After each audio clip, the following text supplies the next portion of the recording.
G'day guys, day 2, week 3, staying indoors I hope, self-isolating, well getting outdoors if you can, as long as you're not getting out in more than groups of 2, looking after everyone's health. We get through this together. In the meantime I've got 11 minutes of exercises for you, so we're back to our other format, 11 exercises, 1 minute per exercise. You want to try and keep that constant pace, good form, 5 or 10 second break in between, straight into the next exercise, and you're done in around 11 to 15 minutes. Hopefully you've warmed up a bit, cooled down at the end with a bit of a stretch. We're going to use the Swiss ball today for a few exercises. I'm hoping that most of you will have one sitting around in the house. Maybe drag it out of the garage, pump it up for the first time in 10 years. We're not doing all of our exercises on that, probably only 4 or 5 of them. So don't worry if you don't have one, there's going to be plenty for you to do anyway.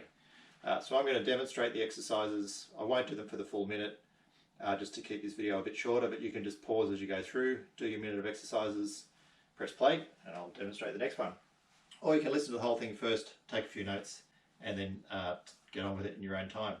So we're going to start with the pretty basic plank. Various theories on the plank. Some people say it's the best exercise ever, others say never go near it. My view of it is really worthwhile. Anything over about 3 minutes in a plank is really not worth it. It's not really testing you enough. But if you can work your way up to being able to hold a plank for 3 minutes, that goes a long way to helping with your core strength. So today though, only 1 minute. So it's on our elbows. We're going to do a plank. So coming onto the elbows, making sure your elbows are under your shoulders. Shoulders are away from your ears. Body's nice and straight. Pushing back through your heels. Trying not to dip down through the hips or up too high in a bridge. Nice and straight lines from the shoulders down to your hips. Looking just a bit ahead of your hands so that neck's not up, it's not right down, straight forward, and that's what you're holding for your minute. So lock it in there, go to your happy place, sing a little song, chat to your family members who are hopefully doing this with you. Get through your minute as safely and strongly as you can. From there we're going to go into what we're calling fire hydrants. So you can see these a bit better. So into this tabletop position, knees, hands under elbows, knees are under our hips, and then dig those toes in, so toes into the ground, lift the knees just about 1 inch off the ground, so they've just come up off the ground. Now we're going to start with our left leg, comes out like a fire hydrant, stretch it back, bring it back into position, but don't put it down. Right leg out like a fire hydrant, like a dog going in a fire hydrant, straight out behind, back down. And then you're just cycling through that, trying to keep that pose locked in, knees are just off the ground for the whole minute. If you need to, can't hold them up anymore, drop them down for a couple of seconds, shake it all out, bring it back up, and go again. So you're trying to get as far through that minute as you can without dropping your knees, or at least keeping the number of times you drop your knees to an absolute minimum. So that'll really test everything through there, really slow, deliberate movements through that one. From there, we're just going to our foot taps. So back down on our backs. Knees are about 90 degrees, just to get set up. Heads on the ground. Bring these up to tabletop position, and then we're slowly tapping that toe down to the ground. So tapping down. Further out you go. Without shoes on, you'll be able to tap your toes more than your heel. Further out you go, the more engaged you get through your abs. So don't go too far. You don't want to feel this in your lower back. You want to feel it all in your core. Coming back up to that tabletop position. Each time again, all of these movements are slow and controlled. You're trying to keep that form, keep everything square, keep your hips square so there's not too much rotation unless it's part of the movement. Really just working those abs. Control both through contraction and extension is really important. So not jerking through any of these movements, really focusing on your core. From there we're going to go to our normal sit-ups. I didn't need to stand up other than to look at what I had planned next. So 90 degrees, hands are on our thighs, coming up to wrists and back down. Keeping those hands there the whole time. Dig your heels in.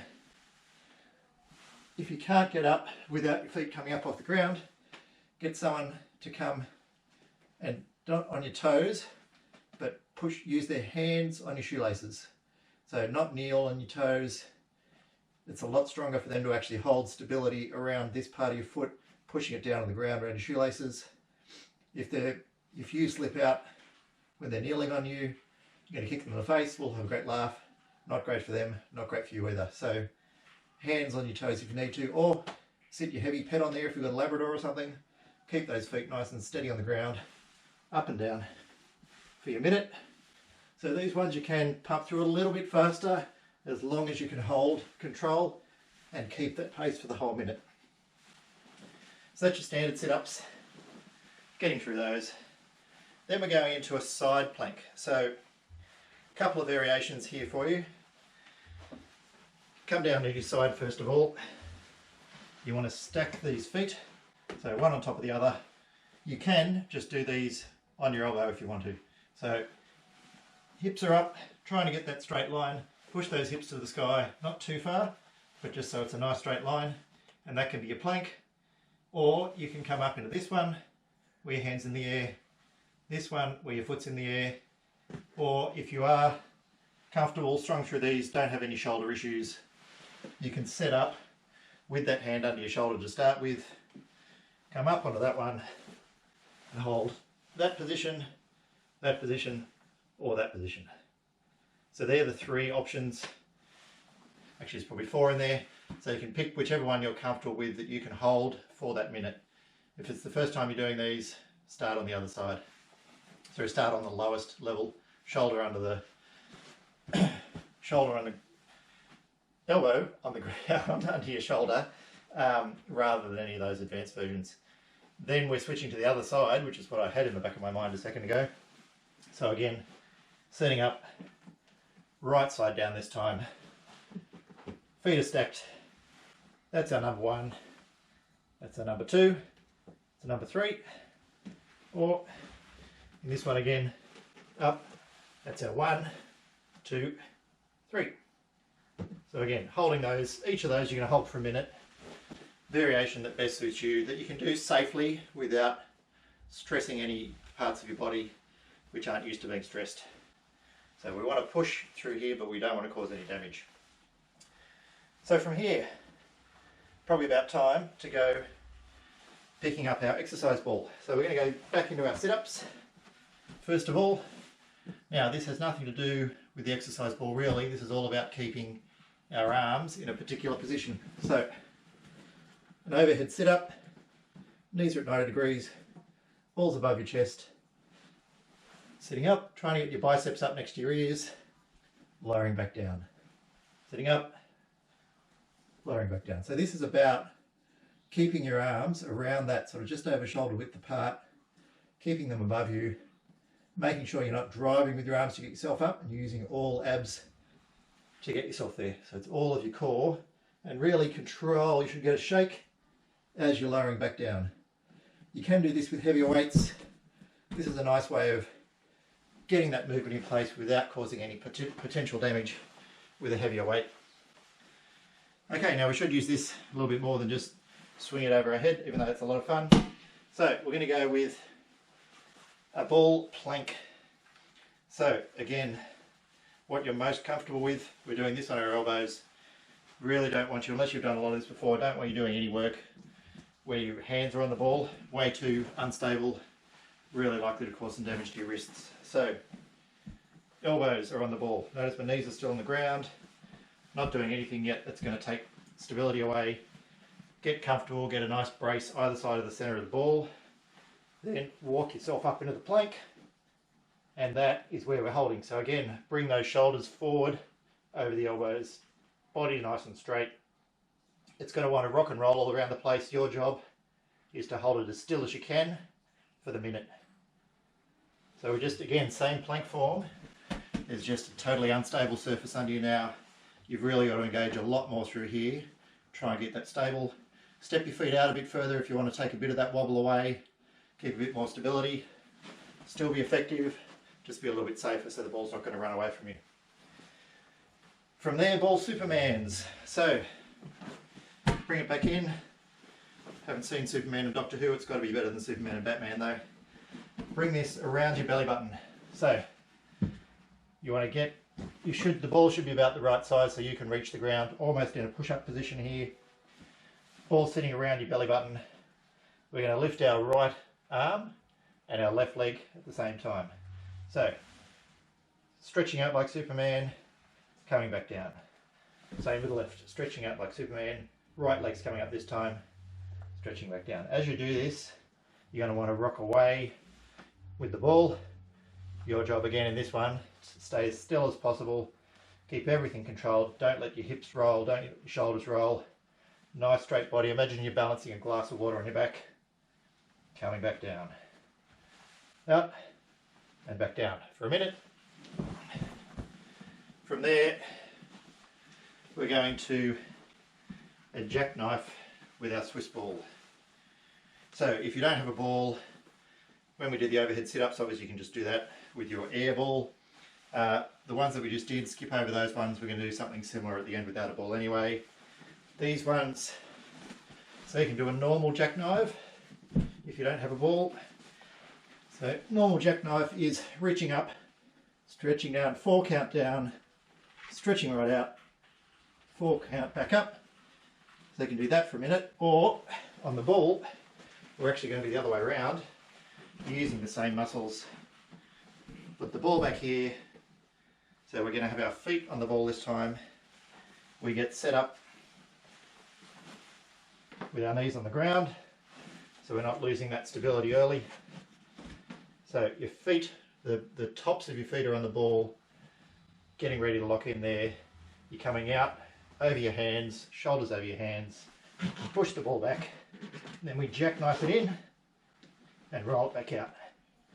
Jackknife it in, roll it back out. If you want to go to the next level, as you roll it back out, get your push up in, jackknife it in, roll it back out, push up. So that's your minute on those ones. That's going to really start getting the blood pumping, start getting some fatigue, things are going to start shaking. Again, really control it, nice controlled movement. If you're not comfortable with the push-up, just do the jackknives. If they're starting to really put too much stress on your body, as you roll it in, drop the knees gently to the floor, take a big deep breath, knees up, roll it back out, go again. So that's our ball jackknives. We have 2 to go. So we're going to go with ball away. I'll put it away. We're ahead of the first place, over here. First one, which I mentioned before we would come back to if you couldn't do it on the ball, is we're going to call it a 2-point front supported hold. So we come up, front supported hold in the push-up. We're going to lift our left foot, our right arm, slowly, that was too fast, back down. So nice and slowly, and back down. Try and again control, so you're not rolling through the body. I just don't have quite enough room here to get that right leg up properly, but back down. So don't, as you come up, don't twist the body, don't roll out. Really think about flat back. Imagine you're balancing a broomstick. If you've got one, actually get one and balance it so it doesn't roll off.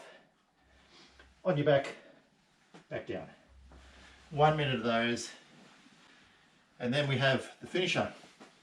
So our finisher in this case, for those of you who do Pilates, this is called Pilates 100s. So we're going to start on our back and bring our knees into our chest. Then we're going to gradually put them out straight. You're going to sit up, to put our hands here. So you're sitting up in this position. If you need to, a bit more of a bend. If you can, straight. The lower you go, the harder this is. So, like this, hands are here, and for 5 breaths, out, in for 5, and you're going to do that till you've done 100 breaths. So it's 10 rounds of what I just did. So